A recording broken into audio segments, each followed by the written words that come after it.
Praise the lord everyone.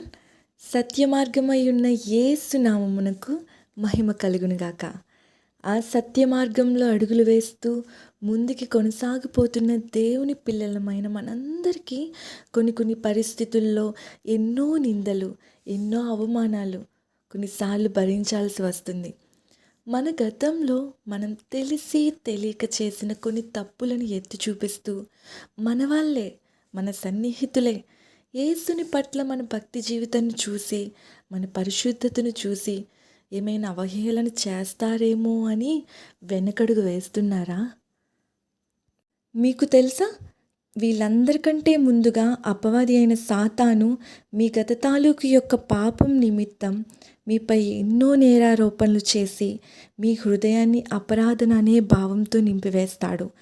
నా జీవితంలో కూడా వాక్యాన్ని చదవకుండా చేసి, ప్రార్థనా జీవితం లేకుండా చేసి, నా గతంలో నేను చేసిన పాపాల నిమిత్తమై నా హృదయాన్ని కఠినపరిచి, నేను ఘోర పాపిని అని మాటి మాటికి గుర్తు చేస్తూ దేవుని సన్నిధికి దూరం చేశాడు. అలాంటి సమయంలో ఒక బైబిల్ సెమినార్లో ఓ దైవజనం ద్వారా దేవుడు నాతో ఇలా మాట్లాడాడు. హెబ్రీలకు రాసిన పత్రిక 10వ అధ్యాయం 10వ వచనం.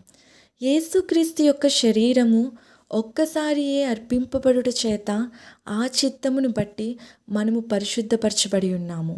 అదే అధ్యాయం 14వ వచనం. ఒక్క అర్పణ చేత ఈయన పరిశుద్ధపరచబడి వారిని సదాకాలమునకు సంపూర్ణులుగా చేసి ఉన్నాడు. ఆమేన్. ఆ రోజు ఈ ఒక్క వాక్యం ద్వారా దేవుడు నన్ను ఎంతో బలపరిచాడు. ఎఫెసీయులకు రాసిన పత్రిక 2:8 ప్రకారం విశ్వాసం ద్వారా కేవలం ఆయన కృపచేతనే మనమందరం రక్షింపబడి ఉన్నాము. రక్షణ కలిగి ఉండడం దేవుని వరం. ఆయన శరీరార్పణ ద్వారానే మనమందరం పరిశుద్ధపరచబడ్డాము. నిన్న, నేడు, రేపు మాత్రమే కాదు, సదాకాలం నిన్ను నన్ను సంపూర్ణులుగా చేసిన దేవుని స్తుతించడమే మన పని. హెబ్రీయులకు రాసిన పత్రిక 10వ అధ్యాయం 17వ వచనం. వారి పాపములను, వారి అక్రమములను ఇకను ఎన్నటికీ జ్ఞాపకం చేసుకుననని ప్రభువే సెలవిచ్చిన తర్వాత ఈ సాతాను మోపే అపరాధన అనే భావాన్ని జీవితాంతం మోద్దామా, లేదా ప్రక్కన పెట్టి దేవునిలో ఒక నూతన సృష్టిగా ముందుకు సాగుదామా?